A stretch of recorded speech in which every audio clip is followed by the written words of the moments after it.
अब आगे की जो खबर है, आगे का विश्लेषण आपके लिए बहुत महत्वपूर्ण है, क्योंकि अब हम आपको यह बताने वाले हैं कि कोरोना वायरस से संक्रमित होने के बाद आप घर पर कब तक रह सकते हैं, कब तक घर पर रहकर अपना ध्यान रख सकते हैं और किन लक्षणों को देखने के बाद आपको तुरंत अस्पताल के लिए रवाना हो जाना चाहिए। यानी कोरोना संक्रमित होने पर आपको क्या करना है, क्या नहीं करना है, डूज क्या है, डोंट्स क्या है, इसकी हमने एक पूरी लिस्ट बनाई है और आप पेन और पेपर लेकर इस जानकारी को नोट कर सकते हैं। अगर संक्रमित होने के बाद आपको मामूली लक्षण हैं तो आप घर पर ही रहकर अपना ध्यान कर सकते हैं, अपना इलाज कर सकते हैं। इसके लिए आपको 4 बड़ी बातों का ध्यान रखना है।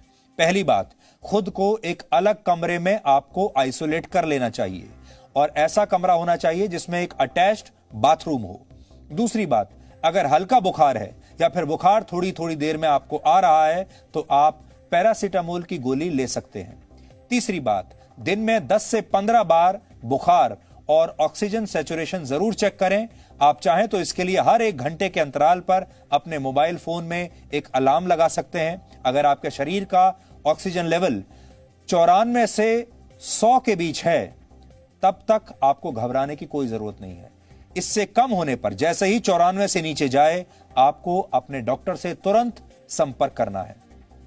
चौथी बात यह है कि तरल पदार्थों का खूब सेवन करें, लिक्विड्स, और दिन भर में 8 से 10 ग्लास पानी जरूर पिएं। कोई भी लिक्विड आप लें लगातार और पानी तो खूब सारा पिएं। मामूली लक्षण होने पर आपको क्या नहीं करना है, अब यह समझिए। आपको कोई भी दवाई जैसे स्टेरॉइड्स और रेमडेसिविर बिना डॉक्टर की सलाह के बिल्कुल नहीं लेनी है।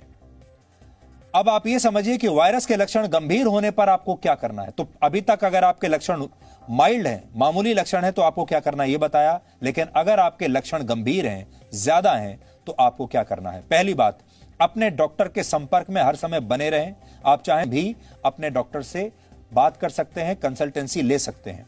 दूसरी बात, अगर वायरस आप पर ज्यादा असर कर रहा है तो आपको 5 से 7 दिन तक तेज बुखार आएगा और ऑक्सीजन लेवल भी 94% से नीचे रहेगा। इसलिए बुखार और ऑक्सीजन लेवल लगातार चेक करते रहें।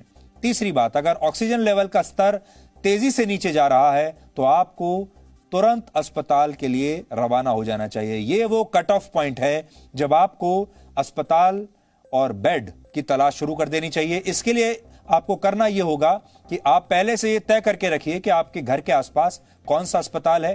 पहले से बात करके रखिए। आपको पता होना चाहिए कि आपके इलाके में कौन कौन से अस्पताल हैं, उनमें बेड्स की जो स्थिति है वो कहां है, वेंटिलेटर वाले बेड कहां पर मौजूद हैं, ऑक्सीजन वाले बेड कहां पर मौजूद हैं, आईसीयू वाले बेड कहां पर मौजूद हैं। ये सब जानकारी पहले से लेकर रखिए और कोशिश करें कि जल्द से जल्द आपको किसी भी अस्पताल में यह बेड मिल जाए। और आखिरी बात यह कि ऑक्सीजन सिलेंडर के लिए सरकारी एजेंसियों से संपर्क करें। ऐसे लोगों के झांसे में बिल्कुल ना आए जो आपसे ज्यादा पैसे की मांग करके आपको लाइनों में लगवा दें और इससे आपको समय पर ऑक्सीजन ना मिले। पैसा भी ज्यादा खर्च होगा और इस समय पैसे से भी ज्यादा महत्वपूर्ण है समय आपको बिल्कुल बर्बाद नहीं करना है। आपको कोशिश करनी है कि मरीज को समय पर ऑक्सीजन मिल जाए। वायरस के लक्षण गंभीर होने पर आपको क्या नहीं करना है, अब यह नोट कीजिए। पहली बात वही कि बिना डॉक्टर की सलाह के आपको कोई भी दवाई नहीं लेनी है। आप ऑनलाइन कंसल्टेंसी मत कीजिए, डॉक्टर से बात कीजिए। आप ऑनलाइन कंसल्टेंसी से मेरा कहने का मतलब है कि बहुत सारे लोग इंटरनेट पर जा रहे हैं और इंटरनेट पर वो खोजते हैं कि उन्हें क्या करना चाहिए। आप डॉक्टर से ऑनलाइन कंसल्टेंसी लीजिए या फिर अपने फैमिली डॉक्टर से फोन पर बात कीजिए। दूसरी बात यह है, अगर आपने घर पर ऑक्सीजन सिलेंडर की व्यवस्था कर ली है तब भी आप मरीज को अस्पताल में भर्ती कराने की ही कोशिश करें, क्योंकि इसमें जरा सी भी चूक मरीज की जान ले सकती है। इसलिए ऐसी स्थिति में घर पर ही इलाज ना करें, चाहे आपके पास ऑक्सीजन का सिलेंडर घर पर भी मौजूद हो तो भी।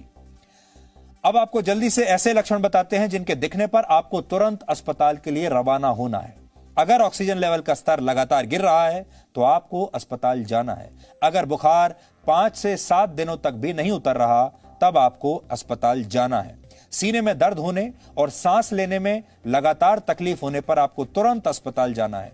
अगर डायरिया है तो भी आपको इसे हल्के में नहीं लेना है और सीधे अस्पताल में जाकर इसका इलाज करवाना है।